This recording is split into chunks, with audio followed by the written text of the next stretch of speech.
So it's wishing a good day to anyone who's watching this. As you can see, my name is uh, Kirby for accountability, and for accountabilities. And this is what you see. This is my storeroom in Grace Counseling Center. So we operate in Singapore. I'm a clinician. Some people call it a counseling psychologist, whatever. But I refer myself as a Christian counselor, and this is a Christian counseling center. And I'm sharing this for the sake of credibility, as well as I can vouch. You have to take my word for it that we have the data. I have the data. I've been counseling people for almost more than 20 years. And I'm here to share something urgent. That's why I'm making this video. For those among you who know me, I'm not fond of these things. I prefer to be blogging at home and hiding behind the screen, right?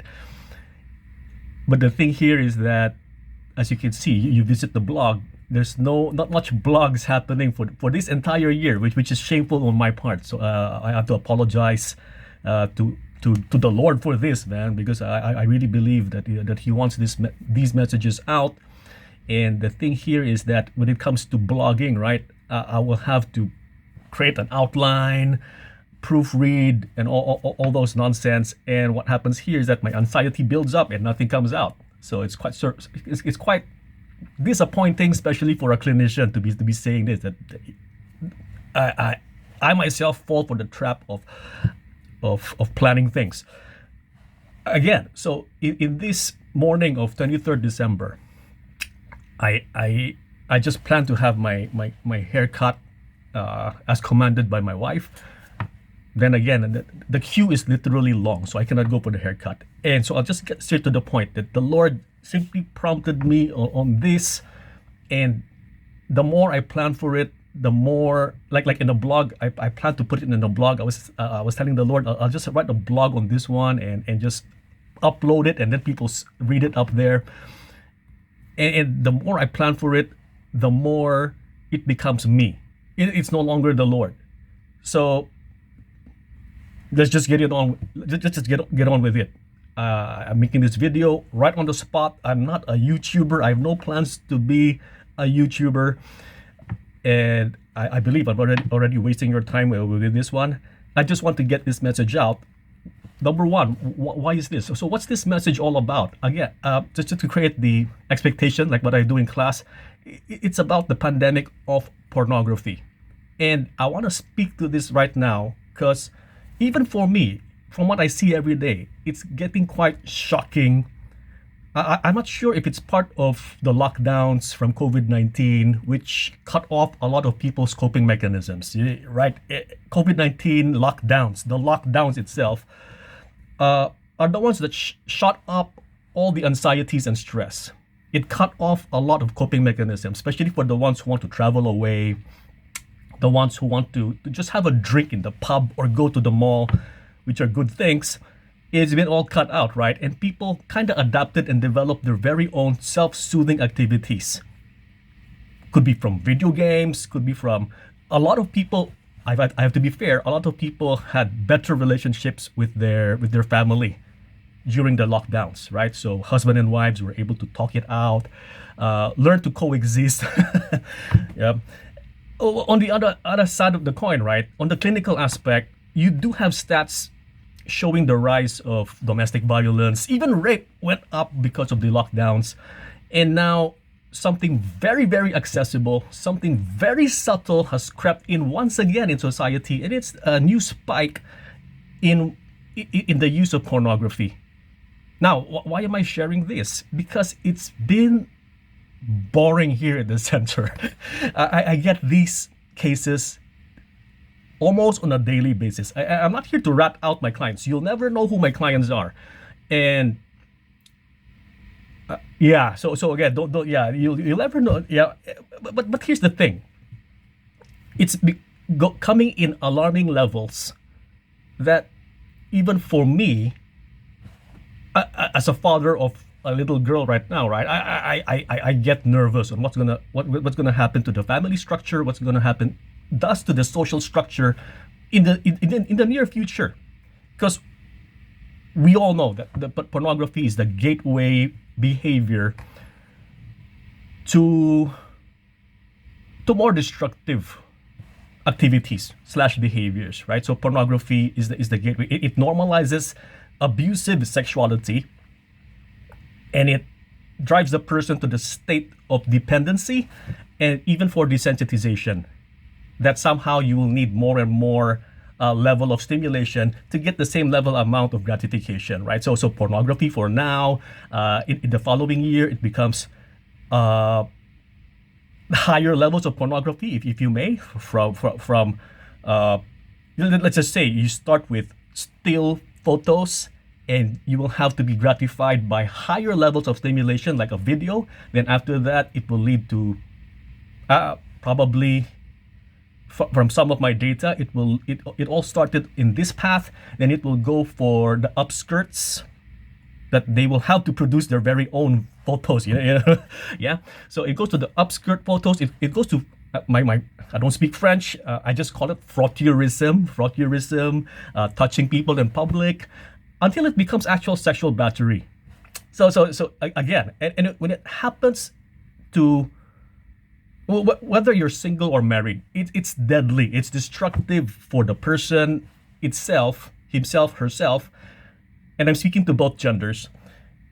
And it will overflow to their relationships, whether their marriage, their partners, and it will overflow to their families. And for some cases, it becomes a legal issue. So again, the time is ticking, and it's 6 minutes, and it's I'm not here to, pornography is bad, period, for this. So the main message for today is I happen to be talking about the same thing again and again and again with various sources of clients. Online clients, again, they're not just from Singapore. We have online clients from America, from China even.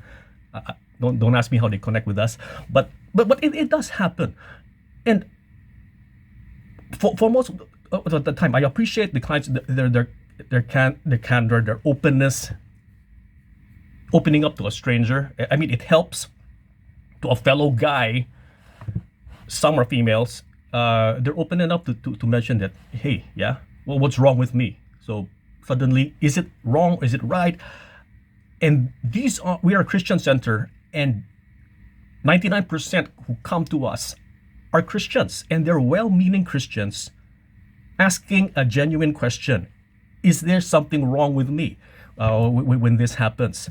So again, I won't go down to theologies because I'm not a theologian, but a verse that I always use is Matthew 6:22.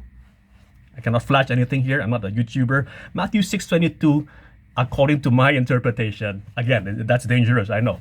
But whatever enters the eye enters the mind. Well, I think the 6:22 is all about if light enters the eye, the body's full of light.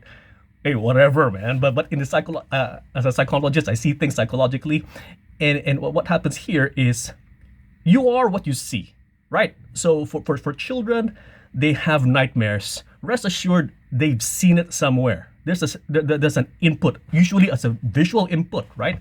So they have nightmares. Rest assured, they probably saw an image, or they watch horror movies. God forbid.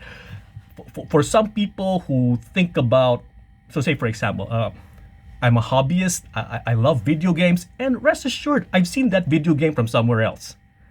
Same goes for pornography, definitely. So we cannot say that it is not healthy, that it is not it's not dangerous. We cannot say that, because whatever enters the eye enters the mind. Always remember this, right? So in this manner, we talk about it in the counseling room. The question of, is it okay in small amounts? Is it normal or not? And this is the main message for today, which I'm taking 10 minutes of your time already. Sorry for that.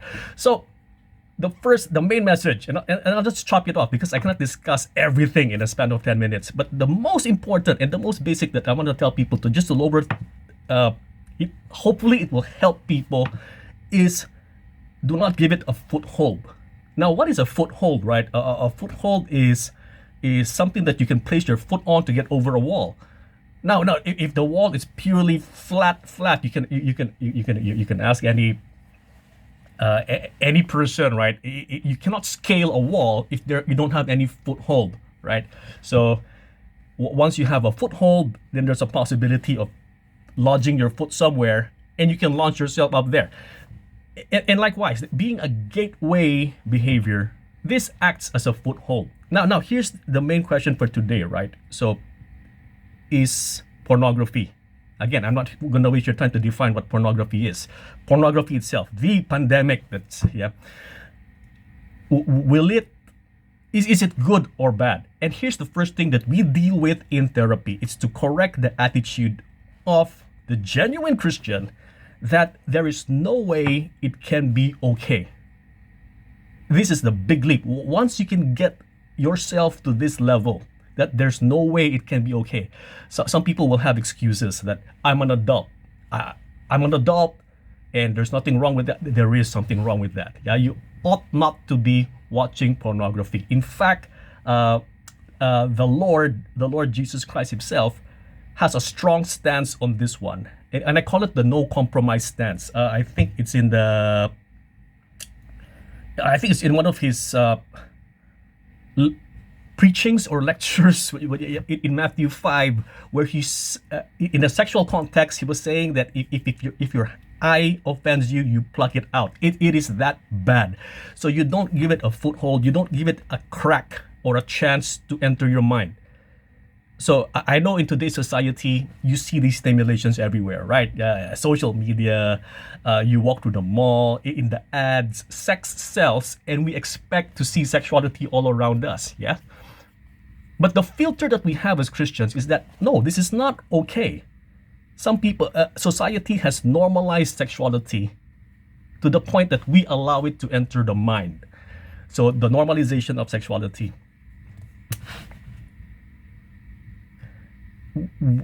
It's a consent. We are consenting adults. Say, for example, I'm an adult watching pornography on paid professionals who knows that they're being watched on and they're naked and stuff like that.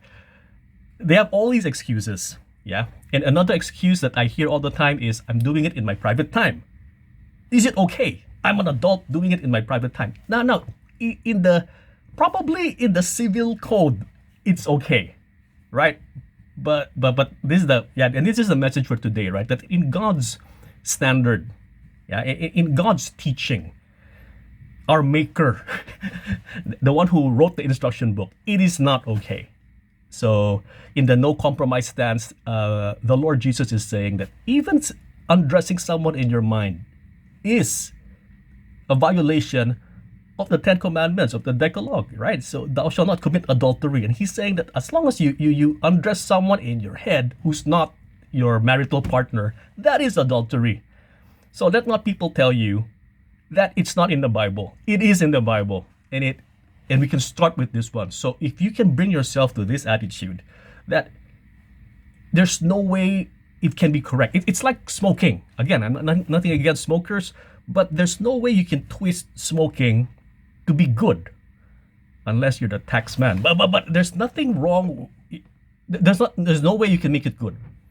It's like I just puff once a day. It's still not healthy. I buy the expensive cigarettes, Class A cigarettes. There's no way you can twist it. Same goes, we can have the proper attitude for pornography that it's not okay. 5 minutes a day, I glance once, it's okay. Glance twice, it's not okay. So we can start with this one, and hopefully it can help out. I would say help out reduce our clients. Hey, by God's will, I hope it does, right? So I hope it helps out, and I'll try to put probably in a blog or what. I don't know how this will be disseminated in any case, but this alone, taking away the foothold of the devil, taking away the initial excuse that probably it's okay to see these images. It's okay to spend 5 minutes. It's okay, yeah. So we'll talk more about all the deeper stuff in the future, like confessing your righteousness while watching pornography and stuff. I want to address all these things as well. I hope this video has helped you. I don't know how to end this. I'll just end it here. Yeah. So sorry for the 15 minutes. Yeah. So cheers, guys, and God bless you all.